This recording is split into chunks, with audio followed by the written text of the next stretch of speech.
સમાચાર સામે આવી રહ્યા છે। કોળી સમાજના ધાર્મિક પ્રસંગમાં ઋષિ ભારતી બાપુએ જે નિવેદન આપ્યું છે તેને કારણે રાજકારણ ગરમાયું છે। જસદણના દહીંસરા ગામના કાર્યક્રમમાં એક મોટું નિવેદન ઋષિ ભારતી બાપુએ આપ્યું। તેમણે જણાવ્યું છે કે રાજકીય રીતે કોળી સમાજ સૌથી તાકાતવર સમાજ છે। કોળી સમાજ જે પક્ષમાં બેસી જાય તેની સરકાર બની જાય છે, ત્યારે કોળી સમાજ જે પક્ષમાંથી ઉઠી જાય તેની સરકાર પડી જાય છે। વોટ અને નોટ કોળી સમાજ ફરતે જ રહેવી જોઈએ, જેમાં કુંવરજી બાવળિયા અને ગેનીબેન ઠાકોર કાર્યક્રમમાં હાજર હતા। જસદણના દહીંસરા ગામે સમસ્ત સાંકરિયા પરિવાર દ્વારા શક્તિ માતાજીનો 24 કલાકના નવરંગ માંડવાનું આયોજન કરાયું હતું, જેમાં રાજકીય આગેવાનો સાથે સાધુ સંતો પણ પધાર્યા હતા, જેને લઈને નવી વિગતો સામે આવી છે। કોળી સમાજની એવી તાકાત છે કે જે પાર્ટીમાં હું તો કહું સમય હવે ખુદની પાર્ટી બનાવે, ભગવાન કરે બનાવે, પરંતુ ધ્યાન ખોલીને સાંભળ્યો, આ સમાજ જેની પાર્ટીમાં બેઠો એની સરકાર બને અને જેની પાર્ટીમાંથી ઉઠી જાય ને એની સરકારે ઉઠી જાય। વોટ અને નોટ સમાજમાં ફરતી રાખજો। નોટ અને વોટ સમાજમાં જે ફરતી રહેશે ને તો સમાજનું ઉત્થાન થતા વાર નહીં લાગે। અને આ વિશે વધુ વાતચીત કરીએ સંવાદદાતા જયેશ ફોન લાઈન પર આપણી સાથે। જયેશ, આ જે કાર્યક્રમ છે તેમાં નિવેદન જે કરવામાં આવ્યું છે ઋષિ ભારતી બાપુ દ્વારા, રાજકારણમાં ખળભળાટ મચ્યો છે અત્યારે ફિલહાલ।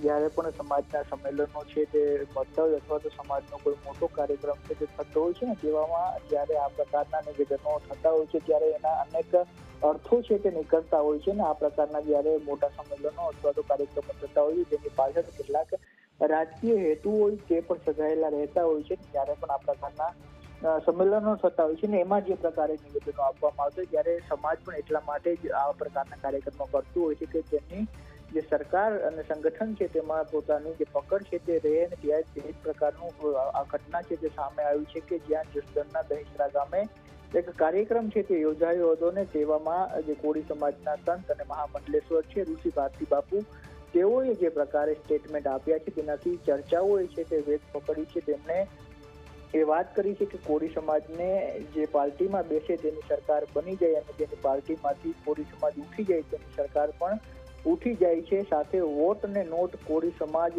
ફરતી રહેવી જોઈએ તો જ સમાજનું ઉત્થાન થશે, એ પ્રકારની વાત તેમણે કરી। સાથે જે પોતાના સમાજનું શક્તિ પ્રદર્શન છે તે અંગે વાત કરતા તેમણે કહ્યું કે 26 કરોડનું પ્રતિનિધિત્વ ભારતમાં કોળી સમાજનું છે। સાથે સનાતન ધર્મમાં 125 કરોડમાંથી 26 કરોડ કોળી હટી જાય તો શું થાય તેનું જ્ઞાત તમામ ધર્મગુરુઓને પણ છે અને રાજનેતાઓને પણ છે, એ પ્રકારની વાત તેમણે કરી। સાથે કોળી સમાજ એક નવી પાર્ટી લઈ આવી શકે એ પ્રકારની વાત પણ તેમના દ્વારા કરવામાં આવી। એટલે જે પ્રકારે ઋષિ ભારતી બાપુનું આ નિવેદન સામે આવ્યું છે ત્યારે ભવિષ્યમાં કોઈ અલગ પાર્ટી બને તો પણ નવાઈ નહીં, એ પ્રકારના સંકેતો છે તે મળ્યા છે। જે પાર્ટી કોળી સમાજમાંથી ઉઠી જાય તેની સરકાર પણ ઉઠી જાય એ પ્રકારની પણ વાત કરી છે। ત્યારે મહત્વનું છે કે આગામી સમયમાં ભાજપમાં ખાસ કરીને છે તે સંગઠનનું સંરચના થવાની છે, તે સાથે મંત્રીમંડળના વિસ્તરણની ચર્ચાઓ ચાલે છે અને જ્યારે આ ઋષિ ભારતી બાપુએ નિવેદન આપ્યું ત્યારે કોંગ્રેસ અને ભાજપના નેતાઓ છે તેની પણ ઉપસ્થિતિ છે તે અહીં જોવા મળતી હતી। કોંગ્રેસમાંથી ગેનીબેન ઠાકોર છે તેઓ હતા, તો રાજ્ય સરકારના કેબિનેટ મંત્રી કુંવરજી બાવળિયા છે તેઓની પણ હાજરી હતી અને આમ આદમી પાર્ટીના પૂર્વ પ્રદેશ અધ્યક્ષ અને વિસાવદરના હાલના ઉમેદવાર છે ગોપાલ ઇટાલિયા તેઓ પણ હાજર હતા। એટલે જે પ્રકારે ઋષિ ભારતી બાપુનું સ્ટેટમેન્ટ આવ્યું છે ત્યારે મહત્વની વાત છે કે જ્યારે પણ સમાજોના મોટું સંમેલન થતું હોય છે ત્યારે તેઓ પોતાનું જે ભાગીદારી છે તે સુનિશ્ચિત કરવા માટે આ પ્રકારના નિવેદનો કરતું હોય છે ને અન્ય સમાજ અને પક્ષોને છે તે પ્રકારનો સંકેત આપતો હોય છે કે અમારી જે શક્તિબળ છે તેના આધારે તેમને પ્રતિનિધિત્વ સરકાર સંગઠનમાં આપવામાં આવે। પરંતુ જે પ્રકારે ઋષિ ભારતી બાપુના આ પ્રતિક્રિયા અને જે નિવેદન સામે આવ્યું તેનાથી ગુજરાતમાં એક નવી ચર્ચા છે તે શરૂ થઈ છે કે શું કોળી સમાજ કે નવાજૂની કરવાનો છે અથવા તો ઋષિ ભારતી બાપુ છે તે રાજકારણમાં એન્ટ્રી કરવાના છે અથવા તો આ પ્રકારના નિવેદનથી કોઈ પ્રેશર ટેકનિક અપનાવવામાં આવી છે। તમામ બાબતોની ચર્ચાઓ છે તે હવે વેગવંતી બની છે। જયેશ, ખૂબ ખૂબ આભાર આપનો અમારા સાથે। તો ઋષિ ભારતી બાપુએ જે નિવેદન આપ્યું ત્યારબાદ આ સમગ્ર ચર્ચા હવે ફરી એકવાર શરૂ થઈ છે। કોળી સમાજની એવી તાકાત છે કે જે પાર્ટીમાં હું તો કહું સમય હવે ખુદની પાર્ટી બનાવે ભગવાન કરે બનાવે પરંતુ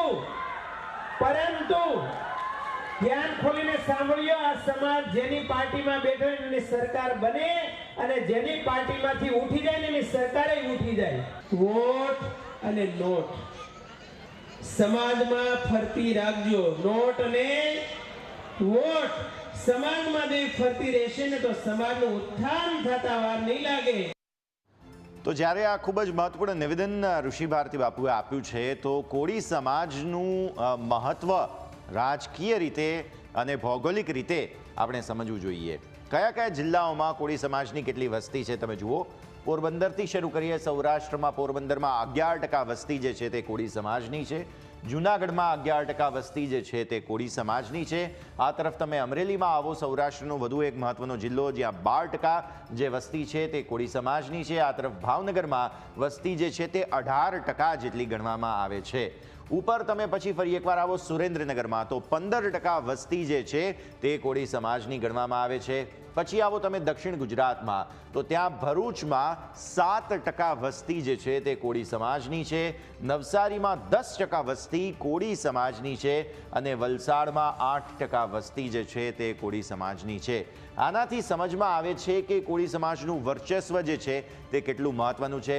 દક્ષિણ ગુજરાતમાં પણ કોળી સમાજની જે વોટ બેંક છે તે ખૂબ જ મહત્વ ધરાવે છે અને સૌરાષ્ટ્રનો સમગ્ર વિસ્તાર છે જ્યાં પણ કોળી સમાજની વોટ બેંક છે તે ખૂબ જ મહત્વ ધરાવે છે। એટલા માટે આ જે ખાસ નિવેદન આપવામાં આવ્યું છે ઋષિ ભારતી બાપુ દ્વારા, તમે જુઓ કઈ કઈ બેઠકો પર કોળી સમાજનું પ્રભુત્વ છે। તળાજા, બોટાદ, ચોટીલા, ઉના આ 4 મહત્વપૂર્ણ બેઠકો છે કે જ્યાં કોળી સમાજની વોટ બેંક ખૂબ જ મહત્વ ધરાવે છે। આ સિવાય તમે જુઓ તો તમને જોવા મળે સાણંદની વોટ બેંક બહુ જ મહત્વની છે કોળી સમાજની। વાંકાનેર, લીંબડી, જસદણ એટલે ઋષિ ભારતી બાપુ જેમ કહી રહ્યા છે કે કોળી સમાજ જે બાજુ જાય તે બાજુ મત પડી જાય છે। તો આ બધી એવી બેઠકો છે કે જ્યાં સીધી રીતે કોળી સમાજનો નિર્ણય જે છે તે અસર કરે છે। કોડીનાર, માંગરોળ, રાજુલા, પાલીતાણા સમગ્ર તમે જુઓ તો ખાસ ઉત્તર ગુજરાતની પણ અમુક બેઠકો છે અને ખાસ તમે અહીંયા જુઓ તો સૌરાષ્ટ્રની મોટા ભાગની એવી બેઠકો છે કે જ્યાં કોળી સમાજનું પ્રભુત્વ ખૂબ જ મહત્વનું છે। ગઢડા, ભાવનગર, ઓલપાડ, 84 આ એવી બેઠકો છે કે જ્યાં સીધી કે આડકતરી રીતે નિર્ણય જે છે કોળી સમાજ જે લે છે તેની અસર પડે છે। જલાલપોર, ગણદેવી આજુ હવે દક્ષિણ ગુજરાતની બેઠકો આવી ગઈ। વલસાડ, જંબુસર, અંકલેશ્વર આ 5 એવી બેઠકો છે દક્ષિણ ગુજરાતની કે જેમાં પણ કોળી સમાજનો નિર્ણય જે છે તે સીધી રીતે અસર પહોંચાડતો હોય છે। આ સિવાય તમે જુઓ તળપદા કોળી અને ચુમાડિયા કોળી તથા કોળી પટેલ એમ 3 મુખ્ય કોળી સમાજમાં પ્રકારો છે। એટલે કે 3 અલગ અલગ જે છે તે કોળી સમાજમાં તમને જે છે તે પ્રકાર જોવા મળે। તળપદા કોળી હોય છે, ચુમાડિયા કોળી હોય છે અને કોળી પટેલ પણ હોય છે।